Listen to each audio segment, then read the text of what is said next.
Let's talk about how you are going to be alerted when you have a student who is going to spend some time at BTC. The first thing that will happen is that you will get an email from the person at BTC who is going to act as this student's case manager.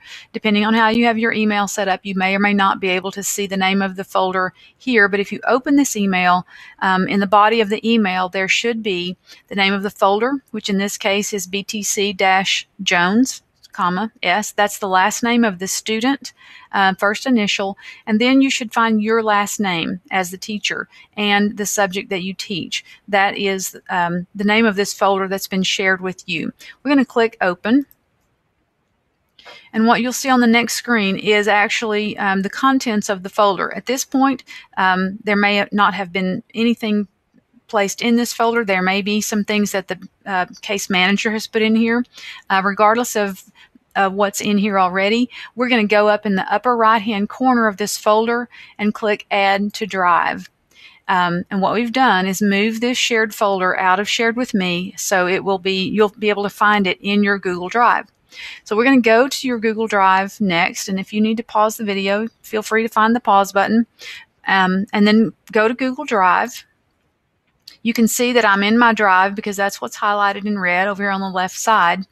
And if I just browse this list of folders, I can see that the BTC Jones, S folder with my last name is now living in my Google Drive.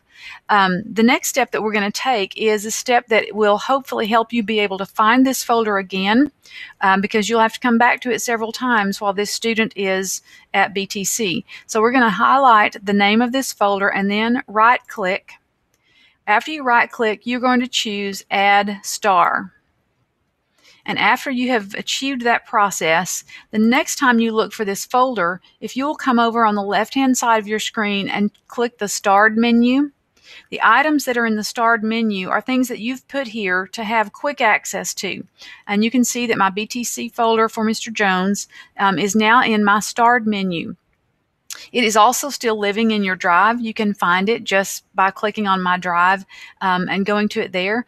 But let's say you have 2 or 3 students at BTC. The quickest way to find all 3 of those folders is to put a star by them and go to them in the starred menu. So that's just a little quick tip that Google Drive offers us.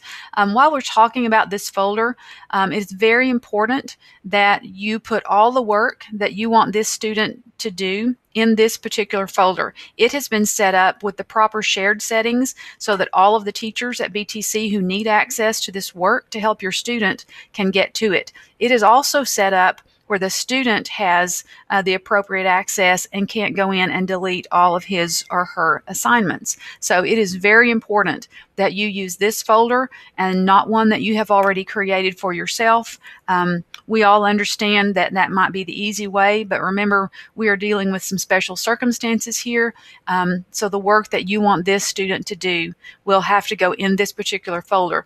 Also, it's very important that you not edit the name of this folder. You do have edit access to the folder. It's important that you not change the naming scheme of the folder so that everyone at BTC can find it and it still appears in their naming scheme as they have set it up. So if you have any questions about the settings, about getting work to this folder, or about receiving the work that's been put in this folder to return to you, feel free to call the Technology Help Desk at extension 4125.